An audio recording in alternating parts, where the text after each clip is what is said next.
என்னென்னா இந்த வீடியோக்களில் நான் வந்து அந்த 2026 எக்ஸாம் சீராக்கில் ஒரு குயிக் ரிவ்யூ மாதிரி ஒன்று எம்சிக்கு எடுத்து செய்ய பார்க்குறேன். அந்த அடிப்படையில் இன்றைக்கு ஒரு எம்சிக்கு 2026 ஒரு எம்சிக்யூ எப்படி என்ன சொல்லிச்சேன்னா அந்த நான் எம்சிக்கு வாசிக்கிறேன். அதுக்கு பிறகு அதை எப்படி செய்கிறேன்னு பார்ப்போம்.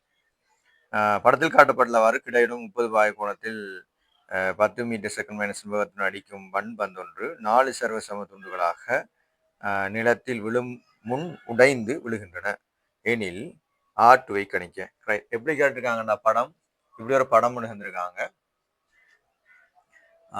இப்படி ஒரு படம் ஒன்று வந்திருக்காங்க. அதாவது ஒரு மண் பந்தொண்டு இந்த திசையில எரிய திசையில போகுது. அந்த பந்து வந்து போற வேகம் வந்து 10 மீட்டர் செகண்ட் மைனஸ் விபத்தில் போகுது. போய் என்ன செய்யணும்னு சொல்லிச்சுன்னா 30 பாகை கோணத்துல இருந்தான் போகுது. போன இது வந்து 4 சர்வசம துண்டுகளாக உடைஞ்சி கீழே விழுது. இதுல வந்து கேட்டிருக்காங்க இதுதான் R2 கேட்டிருக்காங்க. R2 தான் இல்லை கேள்வியா கேட்டிருக்காங்க. மற்றது இந்த தூரம் தந்திருக்காங்க எங்களுக்கு. இந்த தூரம் 4.5 மீட்டர்னு இருக்காங்க. அடுத்தது அடுத்த தடவை வந்திருக்காங்க வர்க்கம் மூலம் 3 அன்னளவாக 1.7 எடுக்கட்டாம். 7 எடுக்கட்டாம்னு சொல்லி தந்திருக்கிறாங்க. ரைட், இப்போ எங்களுக்கு என்ன இவ்வளோதான் கேள்வி. நீங்கள் பாஸ் பண்ணி போட்டு நீங்கள் செஞ்சு பாருங்க. இதை கேட்ட கேள்வி இந்த R2 எவ்வளோன்றது கண்டுபிடிக்கிறதான் கேள்வி. அப்போ அந்த அடிப்படையில் இந்த R2 தான் நாம கணிக்க வேண்டியிருக்கும். இப்ப என்னடா இது வந்து சர்வசம துண்டுகளாக உடையுதுன்னு சொல்லும் போது எங்களுக்கு இந்த சர்வசமனான துண்டுகள் விழுகின்ற தூரம் வந்து சர்வசமன் தான் நாங்க இங்க எடுக்கணும். ஏனென்றா வழித்தட புறக்கணிக்கப்பட்டதோ என்ற அடிப்படையில் எடுத்தால்தான் நாங்க இந்த கேள்வியை செய்யலாம். இதன் அடிப்படை விளக்கம் வேற ஒன்றும் இல்லை. உண்மையாகவே ஒரு ஒரு எரிய பாதையில போற ஒரு இது வந்து கடைசியில ஒரு உடையாத பந்துன்னு சொன்னா அந்த பந்து இப்படித்தான் போய் விழுந்திருக்கும். எரிய பாதையில இப்படித்தான் போய் விழுந்திருக்கும். ஆனா இப்ப பார்த்தோம்னு சொல்லிச்சுன்னா எவ்வளவு தூரத்துல விழுந்திருக்கும் என்று பார்த்தோம்னா இது இவ்வளவு சமனாத்தான் இருக்கும்.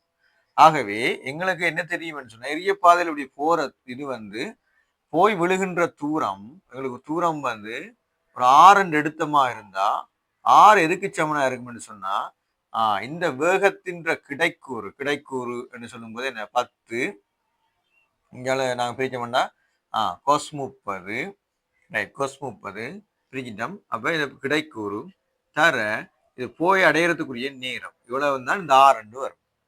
ஆனா 6 இன்னொரு வகையிலேயே நாங்கள் எழுதி கொள்ளலாம். எப்படின்னு சொல்லிச்சுன்னா எப்படி R சமன் சரிதானே இந்த 4.5 சக 2x இதுவும் x இதுவும் x 2x. அப்ப எங்களுக்கு R2ன்றது என்ன அதாவது 4x தான் R2. எங்களுக்கு கேள்வி வந்து அப்ப இதுல இருந்து எக்ஸை கண்டுபிடிச்சோம்னு சொல்லிச்சோம்னா எங்களுக்கு R2 வந்து என்ன 4x. அப்ப எக்ஸை இதுல இருந்து நாங்க கண்டுபிடிச்சமாக இருந்தா எங்களுக்கு என்ன கிடைக்கும்? நாங்க R2வை கண்டுபிடிக்கலாம். சரி, இப்ப எக்ஸை காண்றதுக்கான ஒரு வழி இருக்கு. என்னன்னு சொல்லிச்சுன்னா இவ்வளவு தூரத்தை ஆற காணலாம். ஆற கண்டோம்னா எக்ஸை கண்டுடலாம் இங்க. அப்ப 6 காண்றதுக்கான ஒரு வழி இருக்கு. எப்படி என்று சொல்லிச்சோம்னா இந்த சமன்பாட்டின்படி எங்களுக்கு டி தேவை. இங்க என்ன தேவை? டி தேவை. அப்ப டீக்காக நான் என்ன செய்யறேன்னு சொல்லிச்சேன்னா ரைட். இப்ப இதுல இன்னொரு பக்கம் இருக்குன்னா இதனுடைய நிலைக்குத்துக்கூறு என்னவா இருக்க வலிக்கிறோம்? இது வந்து வேகம். இது நிலைக்குத்துக்கூறுன்னு சொன்னா இது 30 சைன் வரப்போகுது என்ன? ரைட், 10 சைன் 30 வரப்போகுது இங்க நிலைக்குத்துக்கூறு. இப்ப சைன் 30 சொல்லும்போது எங்களுக்கு என்ன வரப்போகுது? அரை என்று வரப்போகுது. ரைட். அப்ப 5 மீட்டர் செகண்ட் மைனஸ் 1 வேகத்தோட நிலைக்குத்துக்கூறு இருக்கும். அப்ப நான் இந்த பந்துக்கு அதாவது மண் பந்துக்கு என்ன செய்ய போறேன்? நிலைக்குத்தாக S/UT + ½ AT² பாவிக்க போறேன். அப்ப இது முழு இயக்கத்துக்கும் பார்த்தோம்னு சொல்லிச்சுன்னா என்ன நடக்க போகுது? S வந்து 0. ரைட். மேல் நோக்கிய திசையில பார்த்தோம்னா மேல் நோக்கிய திசையில எங்களுக்கு என்ன இந்த நிலைக்குத்துக்கூறு எவ்வளவா இருக்க போகுது? 5 என்று வரப்போகுது. டி தெரியுமா? டி தெரியாது. இதுக்கப்புறம் ஏன் மைனஸ் போடுறேன்? இந்த ஜி வந்து கீழ் நோக்கிய திசையில் என்னவா இருக்கும்? கீழ்நோக்கி திசையில் இருக்கும். நான் மேல் நோக்கி திசையில் மைனஸை போட்டு ஹாஃப் இன்டு 10 ஜிக்கு எடுக்கிறோம். டி வந்து டி ஸ்கொயர். இங்கே ஒரு டி வெட்டுப்படுறதால எங்களுக்கு இதில் வரும்போது டி வந்து எவ்வளோ இருக்கும்? 1 செகண்டாக இருக்கும். இப்போ டீயை கண்டுபிடிச்சிட்டோம். இப்போ டீயை கண்டுபிடிச்சபடியா டக்குன்னு என்ன செய்யலாம்? நாங்கள் ஆரை கண்டுபிடிக்கலாம். அப்போ ஆறு எவ்வளவா இருக்குமா? ஆறு வந்து இந்த இருக்கு 10 என்னவா வர்க்கம் மூலம் 3/2 தான் எங்களுக்கு என்னவா இருக்கும்? கொஸ் 30 இருக்கும். தர 1. ஆகவே இது என்ன வரும்? 5 வர்க்கம் மூலம் 3 ஆர். ஆனா வர்க்கம் மூலம் 3 எங்களுக்கு தந்திருக்காங்க என்னவா? கண்ணளவா 1.7 எடுக்க சொல்லியிருக்காங்க. வர்க்கம் மூலம் 3 1.7 எடுத்தோம்னு சொல்லிச்சுன்னா எங்களுக்கு கிட்டத்தட்ட ஆர் வந்து எங்களுக்கு ஆர் வந்து ஆர் சமன் 5 தர 1.7 35 8.5 வரும். 8.5 மீட்டர் வரப்போது ஆறு. ஆறை கண்டுபிடிச்சேன் 8.5. ஆறுக்கு பிள்ளை நான் என்னதை போட போறேன்? இங்கே போட போறேன் 8.5 சமன் 4.5 சக 2x. இப்போ அப்படி பார்க்கும்போது இல்லை என்ன இருக்க போகுது? எங்களுக்கு 2x கண்டுபிடிச்சிடும். அப்போ 2x வந்து எவ்வளவா இருக்க போகுது? எங்களுக்கு 4 வரும். ரைட், 4 வந்துச்சு. இப்போ 2x 4 இங்கே R2 என்ன? 4x. ஒரு 4 பேருக்கு நாச்சு தானே.